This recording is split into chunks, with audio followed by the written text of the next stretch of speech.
This program presented by Hamdard Ruabza, the drink of India. खबरों की शुरुआत करते हैं। वजीर आजम नरेंद्र मोदी ने हैदराबाद में सिकंदराबाद तिरुपति वंदे भारत एक्सप्रेस को हरी झंडी दिखाई।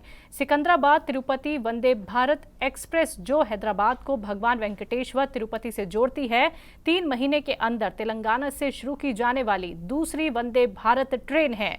ट्रेन दोनों शहरों के बीच यात्रा के वक्त को लगभग 3.5 घंटे कम कर देगी और जिसका सीधा फायदा तीर्थ यात्रियों को होने वाला है। वहीं इसके अलावा पीएम नरेंद्र मोदी ने तेलंगाना में 11,300 करोड़ रुपए से ज्यादा के मंसूबों का इफ्तिताह किया और संगे बुनियाद रखा। कांग्रेस लीडर सुप्रिया श्रीनेत ने बीजेपी पर जमकर हमला बोला। उन्होंने कहा कि मोदी सरकार हर उस आवाज को दबाना चाहती है जो इनसे सवाल पूछता हो। अभी बजट सेशन की समाप्ति हुई है और हिंदुस्तान की राजनीति में पहली बार, आजाद हिंदुस्तान के 75 साल की राजनीति में पहली बार सत्ता पक्ष ने सदन का अवरोध किया और सत्ता पक्ष ने सदन नहीं चलने दिया और एक संयुक्त विपक्ष ने एक स्वर में इस सरकार को घेरा और एक संयुक्त विपक्ष ने जेपीसी की अडानी महाघोटाले पर बात की। हम ईडी जा रहे थे, हमारे सांसद 200 सांसदों को 2000 पुलिस फोर्स रोकता है। हम संसद में जहां धरना करते हैं वहां पर मार्शल्स आते हैं, हमारे माइक बंद कर दिए जाते हैं और विपक्ष की सबसे मजबूत और प्रखर आवाज को विपक्ष के ही नहीं सदन से ही निष्कासित कर दिया जाता है।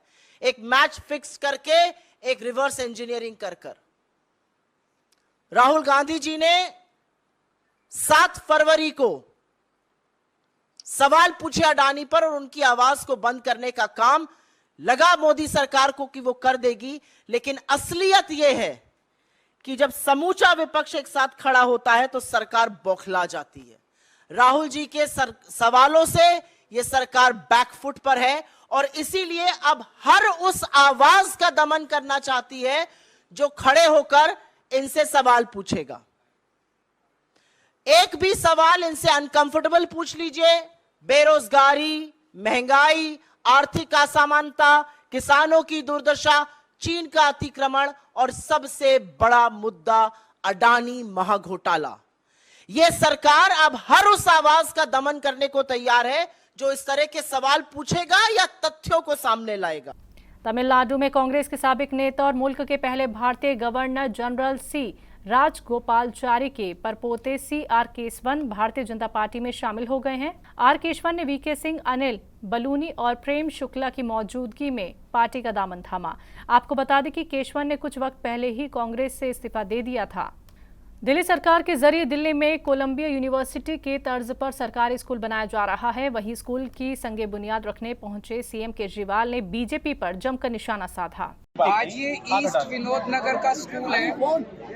यहाँ पे अब इस स्कूल की भी दूसरे स्कूलों की तरह नई बिल्डिंग बनने जा रही है और बहुत शानदार स्कूल बनाया जाएगा। आप लोग इसकी तस्वीरें जरा अपने टीवी चैनल पे दिखा देना कि जब ये स्कूल बनके तैयार होगा वो कैसा दिखाई देगा।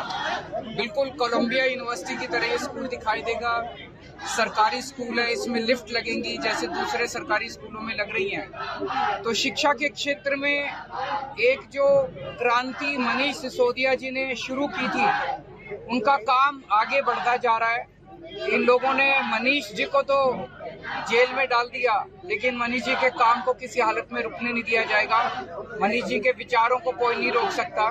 तो आज यहाँ मैंने देखा बहुत सारी माताएं बहनें आई थी, उनकी मदर्स आई थी बच्चों की, वो बहुत खुश थी कि इतना अच्छा स्कूल बनके तैयार हो रहा है। इस स्कूल में ऑलरेडी 4 फॉरेन लैंग्वेजेस सिखाई जा रही हैं, फ्रेंच, जर्मन, जापानीज और स्पेनिश।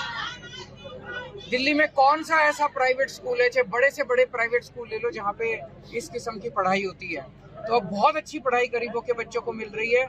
हमारे देश के बच्चों को अच्छी शिक्षा मिलेगी तभी तो देश आगे तरक्की करेगा। थोड़े दिन ऐसे लग सकता है कि झूठ जीत गया, लेकिन अंत में तो सच्चाई की जीत होती है। सर, राहुल एवेन्यू के बगल में बीजेपी ऑफिस के बगल में स्कूल है एमसीडी का, वो बंद। ये बड़ा दुखदाई है। एक तरफ हम जो हैं जगह जगह नए नए स्कूल बनाते जा रहे हैं, नए नए स्कूल, और वो स्कूलों को तोड़ के, स्कूल तोड़ के प्लान है ना इन लोगों का, स्कूलों को तोड़ के वहाँ पे बीजेपी के दफ्तर बना रहे हैं। ये तो बड़े दुख की बात है। अगर बीजेपी के दफ्तर को तोड़ के स्कूल बनाए तो शायद इनका नाम इतिहास में लिखा जाएगा कि अपना दफ्तर तोड़ के इन्होंने ये स्कूल तोड़ के अपने बीजेपी के दफ्तर बनाए। ये तो दुखदाई बात है। राजस्थान की राजधानी जयपुर में ज्वाइंट पेरेंट एसोसिएशन के मेंबरान ने वजीर तालीम बी.डी. कल्ला की रिहाइशगाह का घेराव किया। दरअसल नया सेशन शुरू होने से पहले की रियासत की प्राइवेट स्कूल्स अपनी मनमानी पर उतर आए हैं। कई स्कूलों की फीस में इजाफा किया गया है। एसोसिएशन का ये कहना है कि फीस बढ़ोतरी के नाम पर पेरेंट्स को परेशान किया जा रहा है। एसोसिएशन का ये भी इल्जाम है कि बिना रूल्स के ही लगातार प्राइवेट स्कूल के जरिए फीस में बढ़ोतरी की जा रही है। वहीं इस मुतालिक एसोसिएशन के जरिए वजीर तालीम के दफ्तर में एक मेमोरेंडम सौंपा गया और ये कहा गया कि अगर सरकार के जरिए मसले का हल नहीं किया गया तो इसके खिलाफ रियासत भर में एहतजाज किया जाएगा। राजस्थान में निजी विद्यालयों द्वारा जो मनमानी की जा रही है आरटी के मुद्दे को लेकर, जिसके अंदर प्री प्राइमरी, प्राइमरी और 9वीं से लेकर 12वीं तक के जो विद्यार्थी हैं उसके अंदर एडमिशन्स को मना किया जा रहा है और अभिभावकों को पिछले साल के एडमिशनों के अंदर उसको हटाया जा रहा है, पर बच्चों का साल खराब हो रहा है। और जो निजी विद्यालयों के अंदर फीस वृद्धि का मामला है, कॉपी किताबों का, ड्रेस का मामला है, जिसके अंदर महंगी किताबें और इसके अंदर जो पैसा दिया जा रहा है, इन सारी मांगों को लेकर शिक्षा मंत्री जी से आज हम अपना एक 11 सूत्री अपना ज्ञापन हमने दिया है। 11 मांगे हमने को रखी है और वो आज हमने शिक्षा मंत्री जी को मुद्दों से अवगत कराया और तुरंत कार्रवाई करने के लिए हमने उसके अंदर प्रार्थना की। शिक्षा मंत्री जी से मुलाकात नहीं हो पाई। कल हमारे साथी ने उनसे 9 बजे का समय लिया था, लेकिन यहाँ पे आके जब हमने ज्ञापन तैयार करके लेके आए, उनसे मुलाकात करने की कोशिश की तो मालूम पड़ा मंत्री जी जो है बीकानेर निकल चुके हैं। लेकिन हमने अपना ज्ञापन इनके स्टाफ को दिया है और उनसे बात करेंगे कि हमारे ज्ञापन के ऊपर उसके ऊपर ध्यान दें। आज अभिभावकों की मांगों को लेकर एक 11 सूत्रीय ज्ञापन हम लोगों ने तैयार किया था, जिसको लेकर हम अभिभावक लोग यहाँ पर माननीय शिक्षा मंत्री जी के पास मुलाकात करने आए थे, ज्ञापन देने आए थे। किंतु माननीय शिक्षा मंत्री जी ने टाइम देने के बावजूद भी मुलाकात नहीं की और क्या नाम से लगातार कोशिश कर रहे थे कि भाई कोई न जिम्मेदार व्यक्ति कोई ना कोई इस ज्ञापन को ले लेवे, लेकिन कोई जिम्मेदार व्यक्ति भी यहाँ पर उपलब्ध नहीं था। एक हमारे साथी पुलिस कर्मी थे जिनको हम लोगों ने ये ज्ञापन दिया और उनसे निवेदन किया है कि माननीय शिक्षा मंत्री तक आप पहुँचाते हुए बाकी की जो कार्रवाई हम लोगों को करनी है वो हम लोग करेंगे और शिक्षा मंत्री जी से भी इस बारे में मुलाकात करके वार्तालाप करेंगे कि हमारे इन ज्ञापन के ऊपर क्या कार्रवाई हुई।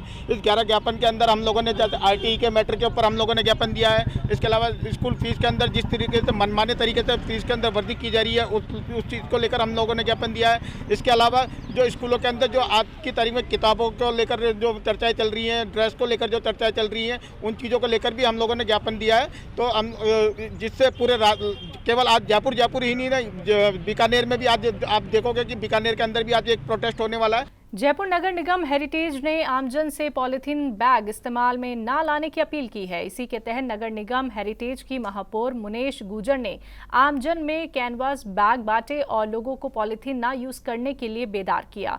उन्होंने कहा कि पॉलिथीन एनवायरनमेंट के लिए बहुत ही नुकसानदेह है, क्योंकि ये ना तो गलता है ना खत्म होता है, इसका ढेर बनता जाता है। उन्होंने ये भी कहा कि पॉलिथीन जानवरों और पक्षियों के लिए भी नुकसानदेह है। अगर इसे गाय खा ले तो उसकी मौत भी हो सकती है।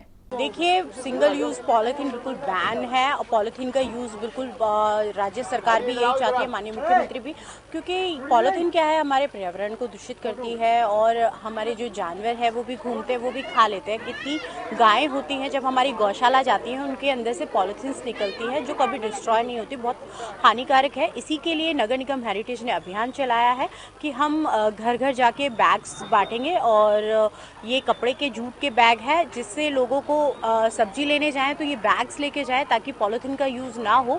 और ये अवेयरनेस प्रोग्राम है ताकि हर जनता तक ये सूचना पहुंचे, अवेयर हो लोग कि पॉलिथीन कितनी नुकसानदायक है। पॉलिथीन अच्छा नगर निगम ये क्या होता है कि कचरे के ढेर में परिवर्तित हो जाती है जो कभी गलती नहीं है और वो ढेर दिन पे दिन बढ़ता जा रहा है, जिसको डिस्ट्रॉय करना एक तरीके से नामुमकिन है। इसीलिए हमने अभियान चलाया हुआ है कि ये पॉलिथीन मुक्त हमारा जयपुर हेरिटेज होना चाहिए। और इसके संदर्भ में हमने 5 कपड़े के बैग की वेंडिंग मशीन्स भी लगाई हैं जो हमारी 5 सब्जी मंडियों में लगी हुई है और एक हमारी कटले में लगी है।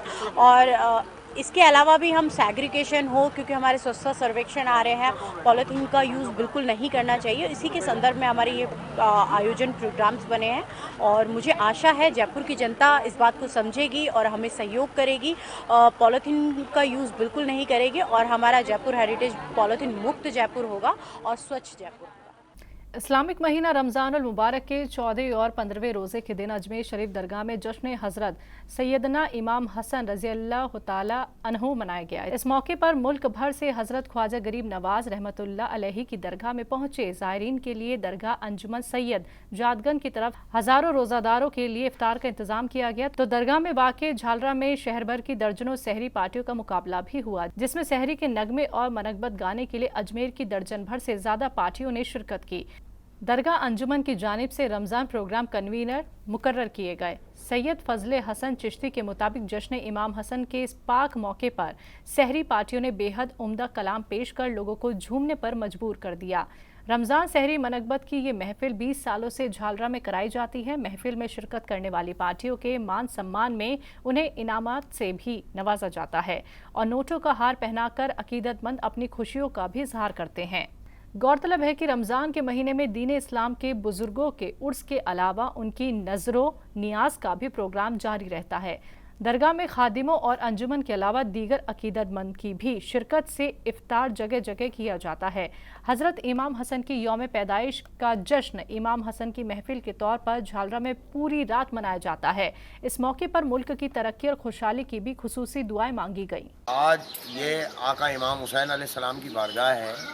यहाँ मुहर्रम शरीफ के अंदर ताज़ी शीर शराब किए जाते हैं और यहाँ साल में एक बार, जैसा कि मैंने बताया आपको, कि एक मनखबती प्रोग्राम होता है। आका इमाम हसन अलैहिस्सलाम की विलादत मनाई जाती है और ये आका इमाम हुसैन अलैहिस्सलाम की बारगाह है। ये उनके छोटे भाई हैं। आज 14 रमज़ान है, 15वीं शब है।